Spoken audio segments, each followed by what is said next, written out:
Bien muchachos, pues vamos a comenzar con la clase de hoy. Para empezar, ¿alguien me podría decir qué son los números primos? A ver, ¿alguien ahí atrás? Yo. Ok, tú. Sí, tú. Bueno, los números primos, está muy fácil. Pues por ejemplo, si yo soy el número 7 y mi tío es el 8 y mi tía es el 9, pues su hijo sería el número 6, que sería mi primo, ¿no? Creo que así, ¿no? Pues los primos son los hijos de los tíos, ¿no? Facilísima.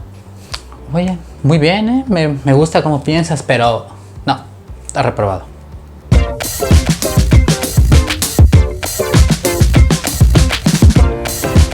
Hey, hola, ¿cómo están? Espero que bastante bien. Y bueno, el día de hoy vamos a ver qué son los números primos y para qué nos sirven. Y bien, analizando un poco la situación que acabamos de ver, vamos a darle un poco de crédito a la participación de este alumno, él haciéndose referencia a la palabra primo como lo utilizamos de manera familiar. Esto significa que a los hijos de nuestros tíos nosotros los llamamos primos, ya que son los primeros, sería la primera generación consanguínea hacia nosotros. Entonces, aplicado esto un poco a la palabra, que primo viene del latín primus, de primero, en los números más o menos tiene que ver con algo similar, ya que los números primos, digamos que son los primeros con los cuales se componen a los demás números. Para ver un poco más y entender esto, vamos a analizar primeramente qué es un número primo. Tan simple y tan sencillo como recordar una información que desde niños debemos de tener bien clara, y es lo que significa un número primo, los cuales se caracterizan por ser divisibles solamente entre sí mismo y entre el número 1. Así que podríamos decir que solamente tiene dos divisores, y los números que tienen más de dos divisores se les considera como números compuestos, ya que como su nombre lo indica, se componen de otros números. Bien, pongamos un ejemplo, analizando cuál sería el primer número primo que tenemos. Si nos vamos al número 2, nos damos cuenta que el 2 puede ser dividido entre sí mismo, o sea, entre 2, porque 2 entre 2 nos da 1, y 2 también lo podemos dividir entre 1. 2 entre 1 nos da 2. Con esto nos damos cuenta que solamente tiene dos divisores. Si pasamos al número 3, de igual manera, el número 3 solo lo podemos dividir entre sí mismo, 3 entre 3, 1, y al 3 lo podemos dividir entre 1, 3 entre 1 igual a 3, y no tiene más divisores. Recuerda que cuando digo que los números se pueden dividir, significa que al momento de hacer esta división, el resultado nos va a dar en un número entero, porque claramente podríamos dividir un número entre cualquier otro, pero el resultado a veces nos va a dar en números decimales. Entonces un divisor lo consideramos como el número que divide a otro, pero con un resultado en enteros. Y bien, retomando, si tomamos al número 5 y lo analizo, el número 5 solamente lo puedo dividir entre sí mismo, entre 5, y entre 1 también. No posee más divisores. ¿Qué pasa si agarro el número 6? Bueno, el número 6 lo puedo dividir entre 6, así es, 6 entre 6, 1. Lo puedo dividir entre 1, 6 entre 1 igual a 6. Pero el 6 también lo puedo dividir entre 2, 6 entre 2 igual a 3. O lo puedo dividir entre 3, 6 entre 3 igual a 2.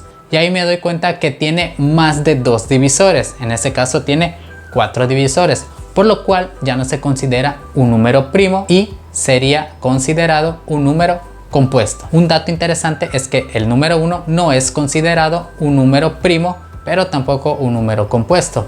Y esto es por convenio. Como mencionaba al principio, a los números primos se les considera como los ladrillos de los demás números, ya que con ellos podemos construir otros números, los cuales serían ya números compuestos. Pero a los números primos se dice que no los construye nadie, y es por eso que para muchos matemáticos son números muy interesantes. Y bien, ahora teniendo en cuenta y claro qué es un número primo, ¿para qué nos sirve un número primo? En cuanto a matemáticas, como decíamos, si tengo un número compuesto, lo puedo descomponer en varios factores que al final serían números primos. Y de aquí surgen temas como el máximo común divisor y el mínimo común múltiplo, los cuales sabemos tienen diferentes utilidades a lo largo de nuestra vida. Pero bien, si vamos más allá de esto básico en matemáticas, hoy en día, ¿para qué utilizamos a los números primos? Bien, los números primos están presentes en nuestra vida diaria, solo que no lo sabemos o al menos no siempre somos conscientes de ello. Bueno, pues actualmente en esta época tiene que ver mucho con el internet. Todas esas páginas o aplicaciones que consultamos de repente guardan nuestra información, y esa información que a veces es muy importante, por ejemplo una cuenta bancaria o datos personales, dichas páginas o aplicaciones necesitan guardar esa información de manera muy segura.